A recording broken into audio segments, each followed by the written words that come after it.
habéis muerto y vuestra vida está escondida con Cristo en Dios. Cuando Cristo, vuestra vida, se manifieste, entonces vosotros también seréis manifestados con Él en gloria. Haced morir, pues, lo terrenal en vosotros: fornicación, impureza, pasiones desordenadas, malos deseos y avaricia, que es idolatría. Cosas por las cuales la ira de Dios viene sobre los hijos de desobediencia, en las cuales vosotros también anduvisteis en otro tiempo cuando vivíais en ellas. Pero ahora dejad también vosotros todas estas cosas: ira, enojo, malicia, blasfemia, palabras deshonestas de vuestra boca. No mintáis los unos a los otros, habiéndoos despojado del viejo hombre con sus hechos. Y acá son estos dos últimos versículos a los cuales me voy a referir. Y revestido del nuevo, el cual conforme a la imagen del que lo creó se va renovando hasta el conocimiento pleno, donde no hay griego ni judío, circuncisión ni incircuncisión, bárbaro ni escita, siervo ni libre, sino que Cristo es el todo y en todos. Y en este versículo es lo que el Señor habló a mi corazón. Pero antes de empezar a desarrollar, me gustaría ver el contexto de cuando Pablo escribe esta carta a los colosenses. Es una carta corta, tiene 4 capítulos. Y Pablo escribe esta carta a los colosenses cuando estaba preso en Roma. Allí estuvo en prisión 2 años. Y la particularidad de que Pablo tenía, cuando estaba prisionero en esta cárcel, es que podía recibir la visita de las personas. Así que quienes lo visitaban eran fieles colaboradores de él. Entre ellos, Pablo, en su saludo final a los colosenses, menciona, por ejemplo, a Lucas, a Demas, a Marcos, que es primo de Bernabé, también a Aristarco, y también lo nombra a Epafras.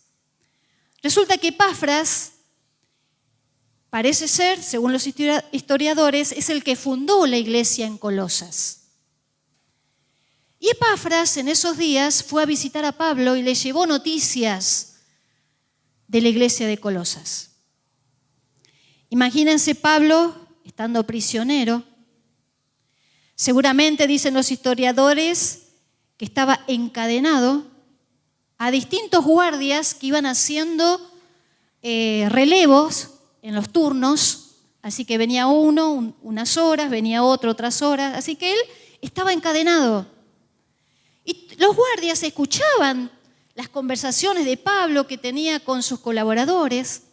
Así que parece ser que algunos de ellos también se convirtieron. Pero ¿cuál es el asunto aquí? Epafras le trae noticias de la iglesia de Colosas. Estaba viendo un problema dentro de la iglesia. Fíjense, en lugar, digamos, de a lo mejor estar consolando a Pablo en otro sentido, bueno, Pablo, pronto vas a salir, viene y le cuenta que había problemas en la iglesia. Y Pablo, como no tenía problemas ya, que estaba encarcelado, fíjense el amor de Pablo por la iglesia, teniendo tantas preocupaciones. Y Pablo nunca había visitado Colosas, así que no conocía a los hermanos en Colosas. Pero tal era la preocupación de Pablo por las iglesias, que Pablo decide escribir una carta. ¿Cuáles eran los problemas de la iglesia en ese momento? La iglesia de Colosas, lo que hoy se conoce como Turquía, estaba siendo influenciada por falsos maestros que querían introducir herejías. y se conoce con lo que algunos eruditos dicen la herejía de la iglesia de Colosas.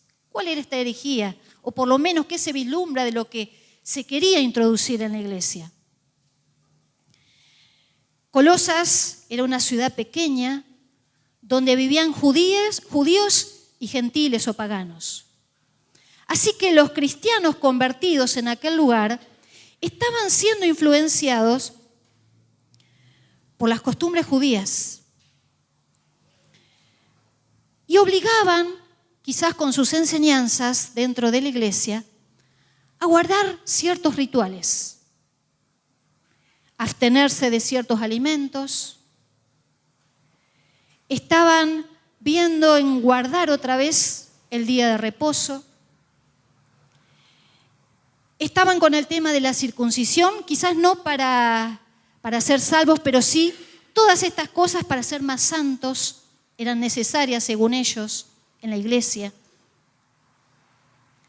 También estaba el gnosticismo. El gnosticismo creía que se llegaba a la salvación adquiriendo cierto grado de conocimiento. Pero este conocimiento era escrito por sus propios autores en libros secretos a los cuales la gente común no tenía acceso. Esta mezcla, este sincretismo, se quería meter dentro de la iglesia. Como hoy día, ¿no? Mezclas que se quieren meter dentro de la iglesia. Y hay que estar atentos. De quizás guardar reglas, ciertos alimentos, o volver a guardar el día de reposo, como nos compartía el pastor Carachi en una predicación anterior. Estas cosas estaba viviendo la iglesia. Entonces Pablo le urge y escribe esta carta. ¿Y saben qué, Pablo? Seguramente inspirado por el Espíritu Santo, no atacó a los falsos maestros, sino que entendió de parte de Dios que tenía una mejor solución. ¿Y cuál era esa? Mediante esa carta. Que los colosenses, los hermanos de aquel lugar, entendieran quién era Jesús. Que conocieran quién era Jesús.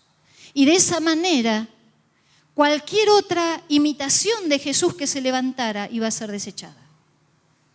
Conocer al verdadero Jesús. Es por eso que esta carta, los primeros capítulos, habla de quién es Jesús. Tiene una cristología tremenda acerca de la persona de Cristo. Y Pablo lo explica pero tan bien. Volvamos al versículo 10. Vemos que en el versículo anterior nos dice que tenemos que despojarnos de nuestro viejo hombre, de nuestra vieja naturaleza. Y en el versículo 10 dice, y revestido del nuevo. No solo Pablo usa esta analogía de sacarse una ropa y de ponerse una nueva. No solo hace hincapié en esto, no es solo decir, bueno, dejo mi vieja naturaleza y me revisto de la nueva naturaleza, sino que también vivo en esa nueva naturaleza. Y la vivo en el poder del Espíritu Santo. No es solo sacarse y ponerse, es vestirse y vivir en esa nueva naturaleza. ¿Y cómo lo hacemos? Por el poder del Espíritu Santo, que habita en nosotros. Dice en Efesios 4:24, y vestíos del nuevo hombre, creados según Dios, en la justicia, santidad de la verdad. El mismo poder que levantó a Cristo de los muertos es el mismo Espíritu que habita en nosotros. Y es por eso que podemos vivir en este espíritu de resurrección, en esta nueva naturaleza. Continúa el versículo, el cual conforme a la imagen del que lo creó, Pablo está haciendo alusión al Génesis cuando Adán y Eva fueron creados a imagen de Dios. Así que Adán es aplicado aquí como nuestra vieja naturaleza. Ahora nosotros somos creados en un segundo Adán, en Cristo. Tenemos nuestra nueva naturaleza. Por eso podemos decir, como dice en 2 Corintios 5:17, de modo que si alguno está en Cristo, nueva criatura es. Las cosas viejas pasaron. He aquí, todas son hechas nuevas. Sigue diciendo el versículo, se va renovando hasta el conocimiento pleno. Quien se viste de esta nueva naturaleza se va renovando. ¿Qué quiere decir se va renovando? Está hambriento de la palabra de Dios. Quiere saber lo que Dios dice para ir renovándose, para que su mente sea transformada. Dice la Escritura, tenemos la mente de Cristo. Romanos 1:12 nos dice, no os conforméis a este siglo, sino transformaos por medio de la renovación de nuestro entendimiento, para que comprobéis cuál sea la buena voluntad de Dios, agradable y perfecta. Donde no hay griego ni judío, dice, ni circuncisión ni incircuncisión, bárbaro ni escita, siervo ni libre. Quienes formamos parte de esta nueva naturaleza, porque Dios nos ha dado el nuevo nacimiento, no nos ha hecho individuos independientes, sino que nos puso y formamos parte de la familia de Dios. Somos el cuerpo de Cristo. Por eso dice, no hay griego, ni judío, ni circuncisión, ni incircuncisión, ni bárbaro, ni escita. Efesios 2:19, así que ya no sois extranjeros ni advenedizos, sino conciudadanos de los santos y miembros de la familia de Dios. Y por último el versículo dice, sino que Cristo es el todo y en todos. Y a esto me quiero referir en esta noche. La palabra lo declara. Cristo es el todo. Y en todos se refiere a los que hemos conocido al Señor. En todos sus hijos, la iglesia, su cuerpo. El problema que había en la iglesia de Colosas,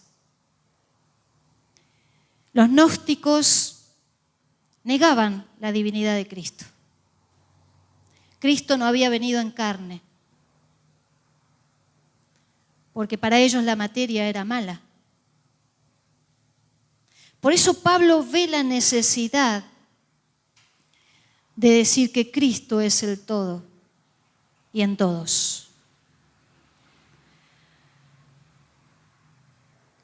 Si Cristo habita en nuestros corazones, dice la Escritura en Colosenses 2, 9 y 10. Porque en Él habita corporalmente toda la plenitud de la deidad, es decir, de la divinidad. Cristo es Dios. Lo tenemos que tener claro, hermanos, porque hay corrientes que se levantan, que niegan que Cristo es Dios. Cristo es Dios. En Él habita corporalmente la deidad, la divinidad. Y vosotros estáis completos en Él, que es la cabeza de todo principado y toda potestad. En Cristo estamos completos, hermanos. Escuchaba una oración hoy de Joan, creo. El Señor llena el vacío del corazón. ¿Por qué hay tantas y tantas personalidades en el ambiente y quizás las admiramos? Que destacan en deportes, que destacan en la música, que destacan en los negocios. Tienen todo, pero están vacíos. Quizás nosotros no destacamos en deporte, no destacamos en los negocios, no destacamos en lo que fuere. Pero si tenemos a Cristo, estamos completos. Si tenemos a Cristo, lo tenemos todo, hermanos. ¿Qué pasa? ¿Cuál es nuestra condición delante de Dios? ¿Es Cristo el todo de tu vida? La palabra lo declara, Cristo es todo. Pero ¿qué pasa cuando por ahí digo, ¿qué pasa en mi vida? Hermanos, cuando el corazón se quebranta en la presencia de Dios, es cuando comprendemos que Cristo es todo. Solo el corazón quebrantado en la presencia de Dios, solo el corazón que reconoce que nada bueno hay en él, es cuando Cristo es el todo. Claro que nuestra condición delante de Dios, muchas veces cuando nos miramos a nosotros mismos, no es la mejor. Por eso Pablo les dice, despojaos de vuestra vieja naturaleza, porque tenemos una lucha, hermanos. Tenemos una lucha día tras día. Porque Pablo dice, cada día muero. O sea que no me puedo dar un permitido. Y el día que me doy un permitido es cuando mis pies empiezan a deslizar. Y es cuando Cristo ya no completa mi vida. No porque Él no es Dios. Dios siempre completa nuestra vida. Es cuando yo me alejo de Él.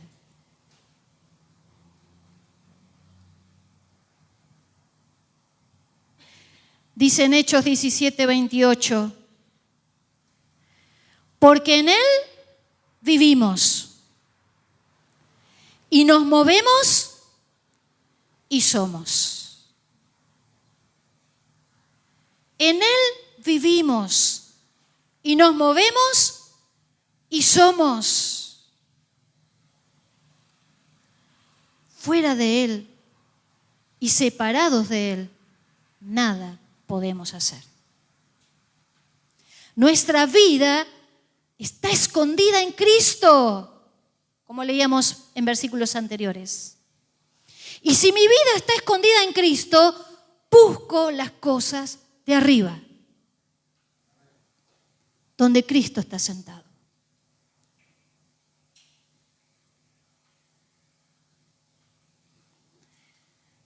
Pero como nuestra vieja naturaleza se levanta. Primera de Juan capítulo 2, versículo 16 y 17.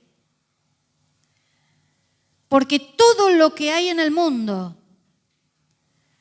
los deseos de la carne, los deseos de los ojos y la vanagloria de la vida, no proviene del Padre, sino del mundo. La pregunta aquí es, ¿qué desea nuestro corazón, hermanos? ¿Qué estamos deseando nuestro corazón? ¿Qué desea? ¿Deseamos algo más fuerte que nos aparta del Señor? Deseo alcanzar lo material, deseo alcanzar el éxito, deseo alcanzar una carrera, deseo alcanzar, no estoy diciendo que esto esté mal, pero si esto está primando todo el deseo y está haciéndome gastar las fuerzas en esto, entonces esto me está privando de que el Cristo sea el todo en mi vida. Fíjense Pablo en la condición que estaba en la cárcel. Un hombre que realmente entendía que Cristo era todo en su vida. Que se negaba a sí mismo. Y se ponía a escribir a los hermanos porque los amaba y porque no quería que se desviaran de la fe verdadera. Inclusive Pablo en Filipenses 1:21 dice, para mí el vivir es Cristo.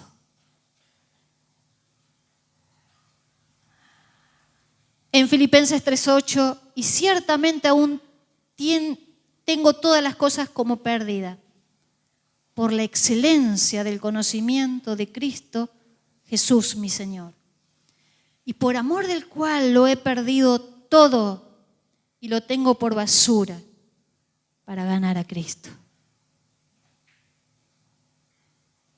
Y más aún en Gálatas 2:20, con Cristo estoy juntamente crucificado. Y ya no vivo yo, mas Cristo vive en mí. El apóstol Pablo, en su primera prisión en Roma, ya cuando es encarcelado su segunda vez en Roma, está pronto a morir. Y dice lo que tan memorablemente decimos, ¿no? He acabado la carrera, he guardado la fe. Por lo demás me está guardada la corona de justicia. Un ejemplo, la vida de Pablo, que amaba al Señor y que había entendido que Cristo era todo. Y a todo lo tenía por basura, para ganar a Cristo.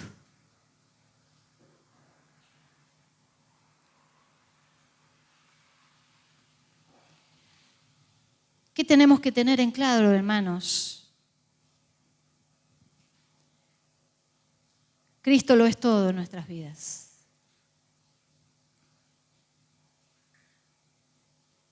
Todo lo tenemos en Él para vivir nuestra vida. ¿Qué podemos buscar afuera? ¿Qué es lo atractivo que nos presenta el mundo?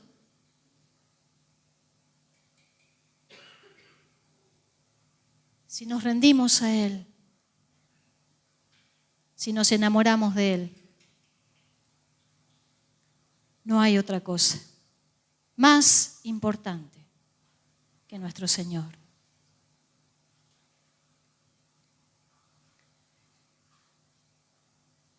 Y aún resaltamos esto, que es muy importante. ¿Qué tenemos en Cristo, hermanos? Tenemos redención por su sangre, el perdón de pecados. Lo dice la Escritura en Colosenses 1:14. En Efesios 1:3 tenemos, nos bendijo con toda bendición espiritual en los lugares celestiales en Cristo.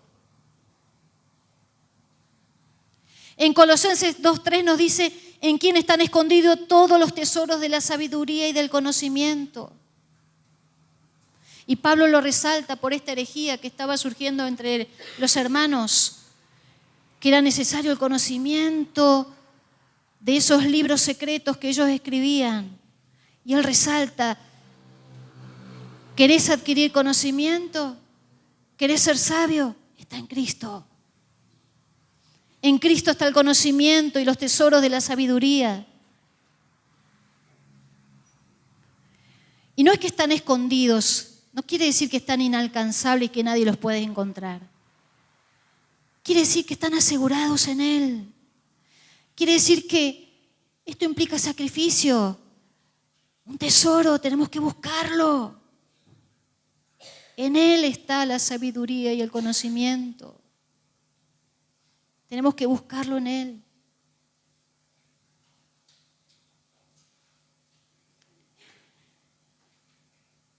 Fuimos justificados, 2 Corintios 5:21.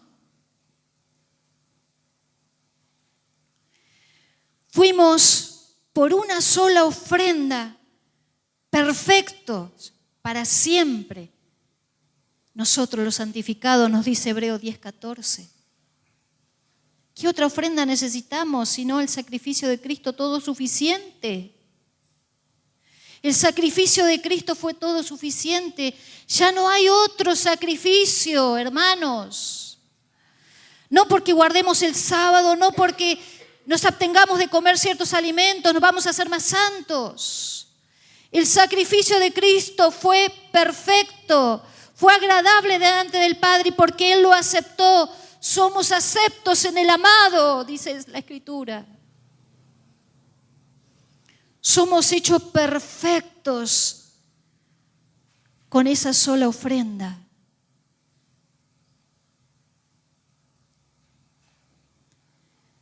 En Cristo todo lo podemos, dice la Escritura. Filipenses 4:13, todo lo puedo en Cristo, que me fortalece.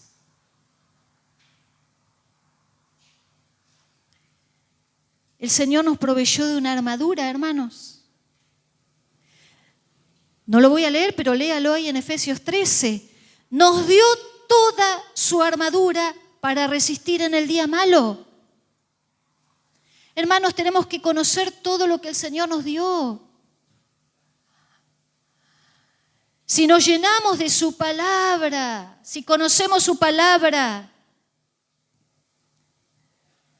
estamos completos en Él, hermanos, lo tenemos todo al alcance de nuestra mano.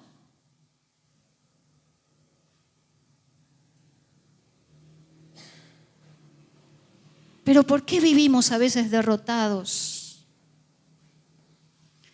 ¿Por qué a veces vivimos como mendigos, como no teniendo nada, hermanos? Lo tenemos todo en Cristo.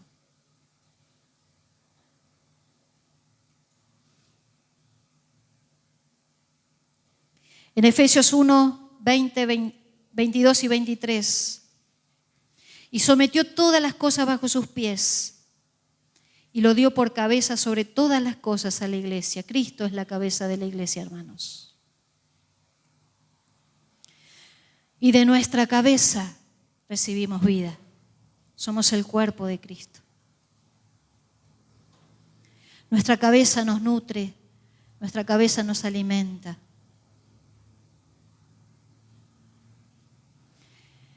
La cual es su cuerpo, la plenitud de aquel que todo lo llena en todo. Una vez más la Escritura lo asevera, lo proclama. Cuando estamos en la iglesia, ¿no hemos sentido la presencia de Dios, hermano? El Señor viene y nos llena. Nos llena. Pero para ser llenos de la presencia de Dios, primero hay que vaciarse de todo lo nuestro. Primero tenemos que dejar todo en el altar. Primero tenemos que rendirnos a Él. Y una vez vacíos de todo lo nuestro, es cuando el Señor llena la iglesia, llena nuestras vidas, llena nuestro corazón.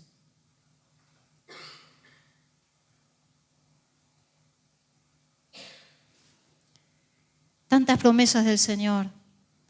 ¿Qué nos da? Nos da paz, no como el mundo la da, yo os la doy, dice su palabra.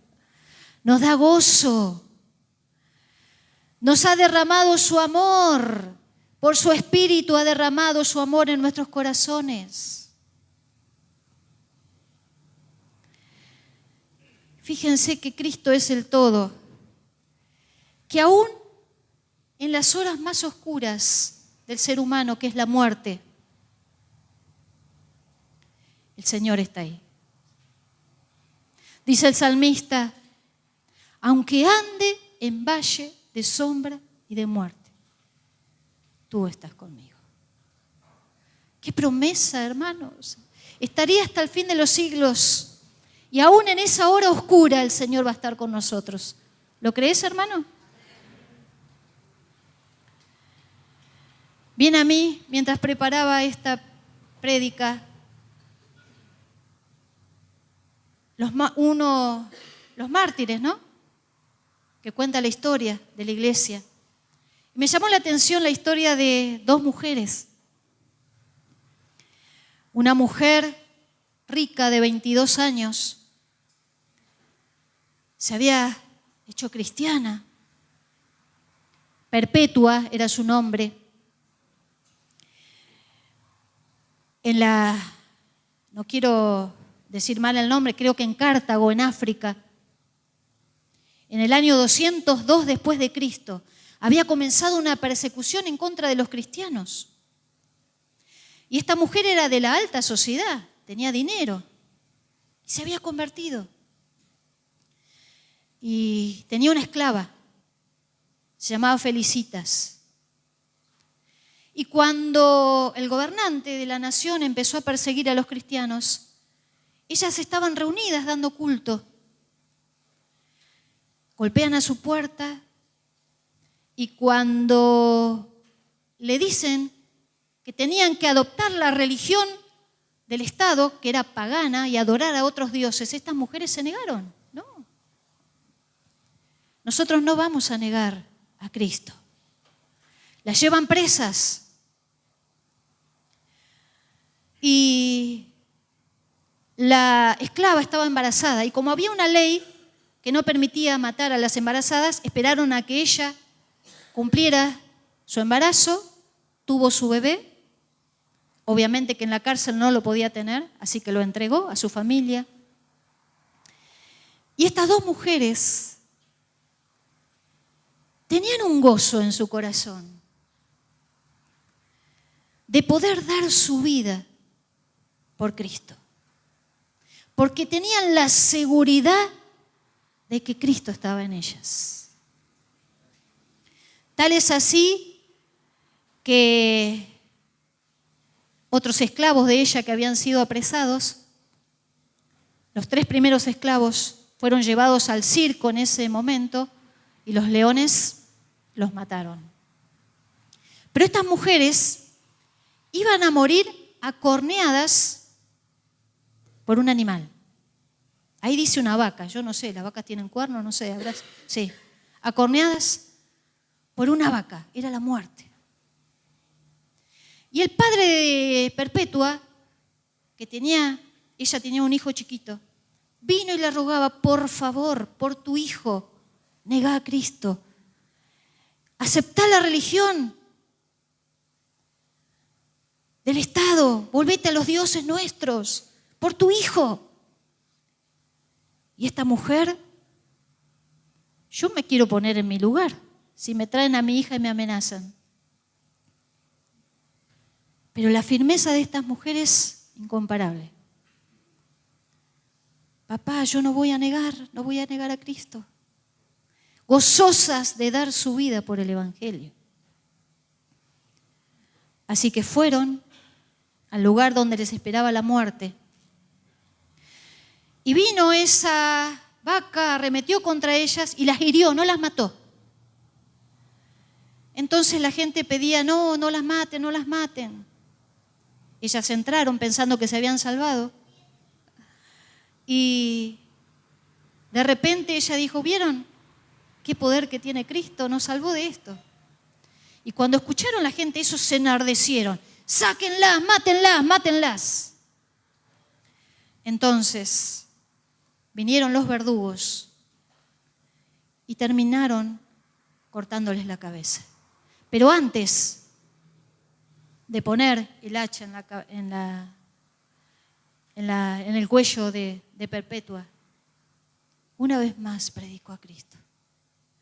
Y decía que daba su vida con alegría y con gozo. Y que sabía que el Señor sentía la presencia de Dios.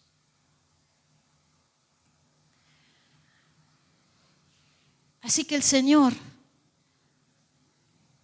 es el todo de nuestra vida, hasta el punto de dar la vida por el Evangelio.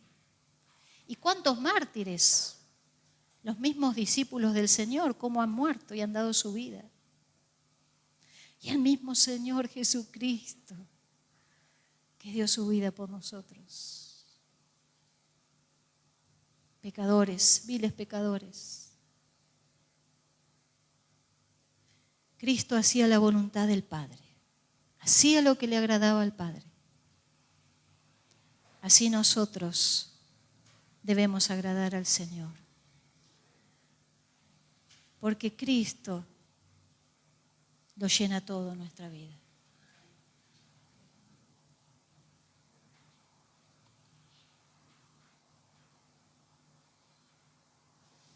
Nuestra condición en la tierra es esta continua lucha, porque somos esta iglesia militante que no ha cesado su lucha, que militamos día tras día nuestra batalla contra el demonio, el mundo, la carne,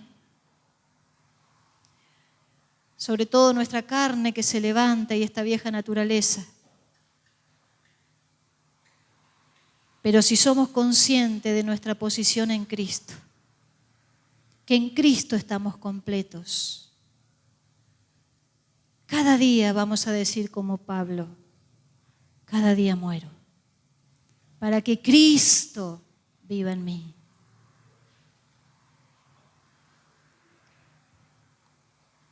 Para ir terminando, Efesios 3:19 nos dice que debemos ser llenos de toda la plenitud de Dios. Debemos ser llenos de su presencia. Cada día, para que no haya lugar a otras cosas, a otros deseos, para que enamorados de Cristo no deseemos otra cosa. Algo decía hoy Nico esta mañana. El Señor le dio a la iglesia ministros. El Señor le dio apóstoles, profetas, evangelistas, pastores y maestros. Él los puso dentro de la iglesia. ¿Y para qué los puso? ¿Para que sean una élite? No. El Señor los puso para edificar el cuerpo de Cristo. Y dice en Efesios 4, para perfeccionar y edificar el cuerpo de Cristo hasta que todos lleguemos a la unidad de la fe y del conocimiento del Hijo de Dios, a un varón perfecto, a la medida de la estatura de la plenitud de Cristo. Hermanos, todavía no hemos llegado, pero vamos a llegar. Los ministerios están puestos dentro de la iglesia para esto, para edificar nuestras vidas. Atendamos a todo el consejo de Dios que trae a través de sus ministerios, porque son para edificar nuestra vida, para que alcancemos el crecimiento, la madurez de ese varón perfecto, a la plenitud de Cristo. Lo vamos a alcanzar, hermanos, porque esta promesa es para ahora, es para los que estamos ahora en la tierra, no es para cuando estemos en el cielo, es para ahora. ¿Cuándo lo vamos a alcanzar? No lo sé. Dios se va a encargar de hacerlo. ¿Cómo lo va a hacer el Señor? No lo sé. Pero Dios lo va a hacer. Porque Dios no es mentiroso. Porque Dios es fiel. Porque aquel que empezó la buena obra en nosotros la va a terminar. Amén. El salmista decía, Jehová cumplirá su propósito en mí. Jehová cumplirá su propósito en mí, hermano. Jehová va a cumplir su propósito sobre tu vida, hermano. Te va a hacer conforme a la imagen y semejanza de este segundo Adán, Cristo. Ponete en las manos del Señor. Rendite en las manos del Señor. Rindámonos en las manos del Señor. Humillemos el corazón, hermanos. Humillemos el corazón, porque solo el corazón quebrantado reconoce que Cristo es el todo.